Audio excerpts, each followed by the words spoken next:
Ambiance rougeâtre, ambiance verdâtre, ambiance horreur, ambiance paranormale. Tiens, question, pourquoi le rouge est toujours assimilé à l'horreur et le vert au paranormal? C'est vrai ça, pourquoi pas l'inverse? Alors effectivement, on pourrait penser qu'il y a une théorie qui dit que le rouge est la couleur du sang, donc ça se rapproche de l'horreur. Mais le vert alors? Vous avez 4 heures. Bon, en tout cas, j'espère que vous allez tous et toutes très bien et bienvenue aujourd'hui pour cette vidéo spéciale Halloween. Ouais, alors juste pour te dire que t'es un petit peu en retard. On se rapproche de Noël là. Effectivement, on se rapproche de Noël. Albert, les abonnés, Albert. Vous laissez pas intimider, il a l'air menaçant mais il mord pas. Hein, tu mords pas? Ça va, la magie d'Halloween c'est toute l'année les mecs, c'est comme Noël, on n'est pas obligé d'attendre le 25 décembre pour se faire plaisir. Bon, que je vous explique, à la base, c'était pas cette vidéo qui devait sortir aujourd'hui. Alors bien sûr, comme tous les ans, je fais ma petite vidéo d'Halloween, hein, je trouve un sujet bien flippant, mais c'était pas ce sujet-là, je me suis retranché au dernier moment. En fait, la vidéo d'Halloween, elle était déjà prévue depuis plusieurs semaines. J'avais trouvé le sujet et tout, c'était carré. En fait, à la base, je suis tombé sur la série Dahmer sur Netflix. Et franchement, j'ai surkiffé. Si vous ne l'avez pas vu, je vous la conseille, hein, si vous aimez tout ce qui est morbide, nécrophilie, serial killer...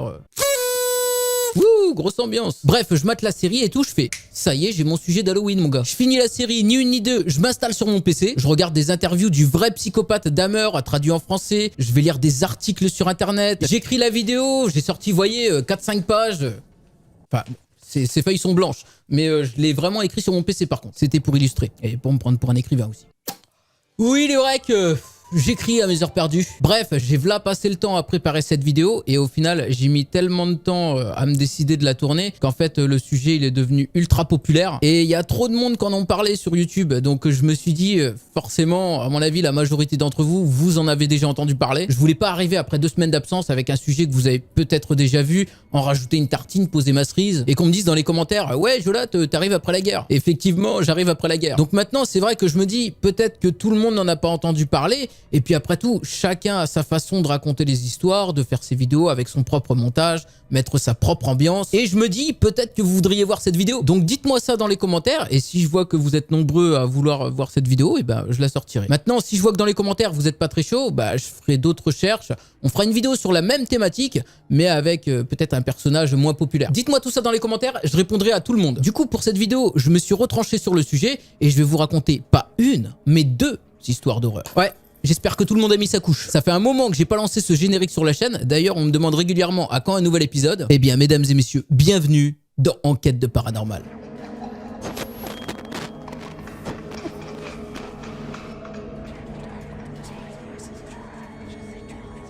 On commence tout de suite avec la première histoire, qui est une histoire vraie. D'ailleurs, les 2 histoires sont vraies. Alors attention, j'étais pas là ce jour-là, hein, je les connais pas, mais moi il me dit que c'est vrai. Je le crois comme s'il m'avait dit qu'il avait vu la Vierge. Hein.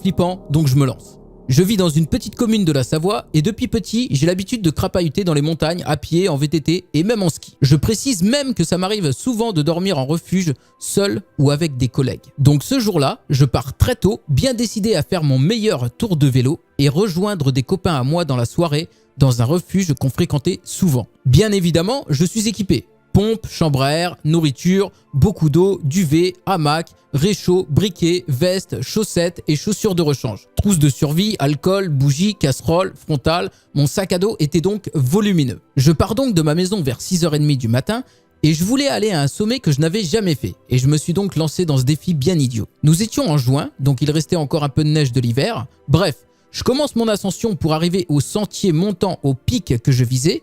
Je devais d'abord faire une portion de trajet sur la route. Je fais cette portion et arrive au sommet du col. Et là, je vois une famille. Jusque-là, rien de fou, c'est un endroit magnifique et c'est normal qu'il y ait un peu de monde. Et là, le père de famille commence à me parler. On parle tout à fait normalement et j'écourte la discussion en allant remplir ma gourde d'eau à une cascade. Je remarque que le véhicule de la famille, c'est une voiture 5 places, tout ce qu'il y a de plus normal. Sauf qu'ils étaient 6 sur l'air. Déjà il y a anguille sous roche. Mais je ne m'alarme pas, je me dis que quelqu'un s'est fait déposer ou encore quelqu'un était dans le coffre, ce qui est assez répandu en soi. Donc je ne me pose pas de questions et entame mon ascension en VTT vers 9h en disant au revoir à la famille que j'ai rencontrée. Elle dure entre 3h et 3h30. Mais j'arrive au sommet et je suis fier de moi. Je bois un coup, mange une barre énergisante et sors mes jumelles pour observer les horizons, comme je le fais souvent. Je fais un tour avec mes jumelles et je vois un truc bouger. C'était un mec et je reconnais le plus grand fils de la famille de l'aire de repos. Donc je le voyais, mais lui ne me voyait pas. Intrigué, je le regarde aux jumelles, longtemps. Puis je me trouve ridicule, donc j'arrête ce que je fais et la petite psychose que j'avais commencé. À ce moment, je jette un dernier coup d'œil dans les jumelles et je vois le mec sprinter dans ma direction. Là, j'avoue, j'ai pas fait le fier. Je suis parti dans la direction opposée en faisant mine de ne pas l'avoir vu. Sauf que je perds la gourde de mon sac dans ma fuite vu que mon sac était énorme. Elle se fait éjecter lors d'un saut à VTT. Je fonce récupérer ma gourde et quand je remonte sur mon vélo, le mec est à 50 mètres de moi et crie comme s'il agonisait. Clairement, pas une super attitude. Je fuis en vélo, tombe mais remonte très vite et je retrouve mes amis avec qui on devait dormir au refuge le soir même. Arrivé au refuge, je raconte le truc que je viens de vivre et ils me croient sur parole. Ouais, comme moi, je le crois sur parole. Ils me disent que c'est fini, c'est bon, calme-toi. Mais tout à coup, un pote à moi qui coupait du bois dehors me dit que quelqu'un est en train de descendre à pied vers le refuge. Je sors et regarde dans les jumelles, je reconnais le t-shirt orange du mec. Donc là, je me cache avec toutes mes affaires pour pas que le mec vienne dans le refuge. Quand le mec arrive à notre hauteur, il demande à un de mes potes, qu'on va appeler Bertrand. Et pourquoi on l'appellerait pas Albert? Hein, Albert? Qui t'en dit, toi, avec ton petit nez? On l'appellera Bertrand. Il arrive à notre hauteur et il demande à Bertrand, un pote à moi, s'il a pas vu un mec en VTT avec un gros sac. Mon pote dit bien évidemment que non et qu'il n'est pas de la région. Sauf que le mec commence à ne pas le croire et se montre menaçant et fait le tour du refuge où je suis caché. Mon pote, Bertrand, prend la hache avec lequel il fendait le bois et hurle au mec. « Écoute mec, t'es chelou, je vais appeler les flics. » Il appelle les flics en gardant en visu le mec et dès qu'il raccroche, le mec se casse en courant. Les flics arrivent environ 1h30 plus tard et ne peuvent rien faire à part lancer un avis de recherche grâce au portrait robot que je leur ai fourni. On n'a jamais été aussi stressé en refuge que ce soir-là. Bref, je n'ai plus jamais revu cette famille et surtout ce mec. Je ne sais pas depuis quand il me suivait ni ce qu'il me voulait. Fin de la première histoire. Franchement, moi je me mets à la place du mec, ça m'arrive un truc comme ça, c'est vrai que c'est assez chelou. Tu croises un mec comme ça, tu sais pas ce qu'il te veut, il sort de je ne sais où. Ça se trouve, il voulait simplement te rendre quelque chose, ou je sais pas, peut-être te demander un service, ou on peut émettre tout un tas d'hypothèses. Je vais vous raconter dans cet écrit une histoire d'horreur non fictive. Bien sûr, il faut me croire que j'ai vécu il y a plusieurs années. Avant toute chose, je vais me présenter. Je m'appelle Thibaut, j'ai la vingtaine passée et je suis ingénieur dans un domaine scientifique. Je suis très cartésien, athée et sans dire que ça n'existe pas, je ne pourrai jamais dire que quelque chose qui n'a pas été prouvé par la science existe. Et dans tous ces cas particuliers, je dirai toujours je ne sais pas ou je suppose. C'est tout. Bon, vous voyez le type de personne que je suis, fermé d'esprit pour certains, réaliste pour d'autres. Place à l'histoire. Pour introduire celle-ci, je vais simplement commencer par le fait qu'aujourd'hui, le 1er novembre 2022, je n'ai aucune explication à cette histoire. Et très franchement, je n'en aurai sûrement jamais. C'était il y a environ une dizaine d'années. J'avais donc entre 10 et 15 ans. Dans ma famille, on a tous un peu la même mentalité, le même avis que j'ai décrit juste au-dessus, au sujet du paranormal, du spiritisme ou encore tout ce genre de choses. Sauf une personne, ma grande sœur. Sans savoir pourquoi, elle a toujours plus été attirée par ça. Je me souviens encore de sa chambre décorée avec plein d'objets à connotation spirituelle, etc. Étant le plus jeune de ma famille, mon grand frère et ma grande sœur, qui jouera un rôle particulier dans cette histoire, n'habitaient déjà plus dans la maison familiale. Cette maison, c'était un chalet en Haute-Savoie. Eh ben, il s'en passe des choses en Haute-Savoie, les mecs. J'ai grandi dedans depuis toujours et jusqu'à ce moment-là, je n'avais jamais vécu autre part. Autrement dit, j'étais toujours habitué au bruit de la nuit, du bois qui travaille, le sol qui grince énormément, des souris qui font un bordel pas possible dans la toiture, les murs, etc., etc. Ça ne m'a jamais fait peur, je suis né avec ça. C'est vrai que c'est le genre de bruit que tu peux entendre très facilement dans une vieille bâtisse. Le bois qui travaille, tout ça, les souris dans les murs, effectivement. À l'étage où se déroule l'histoire, c'était nos chambres à coucher. Je vous laisse vous faire le plan dans votre tête. Un escalier droit, en bois, qui mène sur un couloir étroit, avec une porte au fond du couloir en face, la chambre de mon frère, une porte à droite, celle de ma sœur, et une porte à gauche, la mienne. Oublions la chambre de mon frère. Elle n'aura aucun intérêt dans cette histoire. La particularité de ma chambre et celle de ma sœur, c'est qu'elles ont été construites en miroir. La soupente était aménagée plus pour du stockage que pour autre chose. Et nos lits étaient bien sûr placés dans les pièces principales. Mais étant petit, j'étais terrifié la nuit par ma soupente, de peur qu'un monstre apparaisse lentement de l'ouverture sans porte qui menait à celle-ci. J'ai donc, plus tard, au moment où se passe cette histoire, installé mon lit dans la soupente pour arrêter d'en avoir peur. Simple mais efficace, nous dit-il. Cette nuit-là, j'étais tout seul chez moi. J'avais légèrement la trouille. Mais c'était loin d'être la première fois que ça m'arrivait. Donc bon, je vérifiais bien que la porte d'entrée de la maison était fermée à clé. Je faisais un tour dans toutes les pièces pour m'assurer qu'il n'y avait personne. Ce genre de choses qu'on fait pour se rassurer. Après ces vérifications, il ne pouvait rien m'arriver. La soirée se passe nickel, au top. Je monte dans ma chambre et je m'apprête à dormir. Notez bien, d'habitude, quand j'ai peur ou que j'ai simplement envie de m'enfermer dans ma chambre, Ma poignée intérieure n'étant pas fixée, je pouvais l'enlever en tirant dessus. Ce qui faisait que du côté du couloir, l'autre poignée qui, elle, était fixée à la porte, pendait dans le vide à la verticale et donc tournait dans le vide. Mais ce soir-là, je n'avais même pas pensé à enlever cette poignée. Je ne me méfiais pas assez pour faire ça. Je me couche donc dans mon lit, au fond de ma soupente, et m'endors. Je reprends doucement et difficilement conscience. Il est évident que je suis en train de me réveiller en plein milieu de la nuit. J'entrouvre les yeux en me demandant quel est ce boucan. Et comme vous, chers lecteurs, chers auditeurs et chers viewers en l'occurrence, je prends conscience doucement que je suis en train d'être dérangé par un bruit qui ne s'arrête pas, qui est encore là, assez bruyant pour m'avoir réveillé. Il me faut alors qu'une poignée de secondes pour comprendre la gravité de la situation. Je suis tout seul chez moi, il est 2 h du matin et un bruit aussi fort est là autour de moi. C'est vrai que ça commence à être bien flippant. Ce bruit, c'est celui d'un grattement. Un grattement sur du bois. J'en avais entendu toute ma vie, mais celui-là, non. Pour la simple et bonne raison qu'il était répétitif, rythmé, comme des allers-retours, comme le bruit du mouvement lent d'une scie sur du bois. Cela faisait déjà quelques minutes que je l'entendais et le bruit continuait, avec toujours le même entrain, toujours le même rythme. Je m'assois au bord de mon lit, face au mur séparant la soupente de la pièce principale, doucement, sans faire de bruit, de peur d'être entendu. Mon cœur s'accélère et je sens la panique monter. Je réfléchis le plus vite possible dans le stress, quelle est la chose qui fait ce bruit. Après quelques minutes de réflexion et de panique intérieure, alors que le bruit continue sans atténuation, il me semble évident que ce bruit ne peut être qu'humain, ou autre chose dont je ne connais pas l'existence. Malgré le fait que le bruit résonne dans le bois de la maison, je distingue très clairement que celui-ci vient de devant moi, de la grande partie de ma chambre. Je n'ose pas allumer ma lampe de chevet, je suis dans le noir complet. Je me lève, je mets ma main contre le mur de la soupente, je longe celui-ci jusqu'à l'ouverture sans porte menant à la grande partie.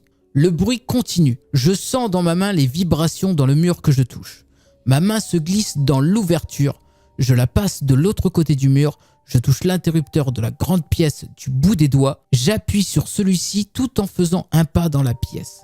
La grande lumière s'allume, la pièce est vide, le bruit continue, il est là, à quelques mètres de moi. Je m'arrête là, debout, immobile, en train de me refaire un bilan pour la 100e fois sur ce qui est en train de m'arriver. La grande lumière est allumée, je suis là, face au centre de la grande pièce de ma chambre, en pleine nuit, tout seul dans ce chalet, et ce bruit continue, il est toujours là, tout proche. J'avance de quelques pas, très lentement, sans faire le moindre bruit. Je vais instinctivement vers le milieu de ma chambre pour essayer de comprendre. Je lève la tête, en espérant comprendre d'où vient exactement ce bruit. Ça ne vient pas du plafond, ni du sol. Je regarde dans toutes les directions sans faire un pas de plus par peur de faire grincer le parquet. En tournant la tête, je distingue très clairement d'où vient ce bruit. Je suis face à ma porte. Ce bruit est devant moi, j'en suis sûr. À cet instant, je suis terrorisé.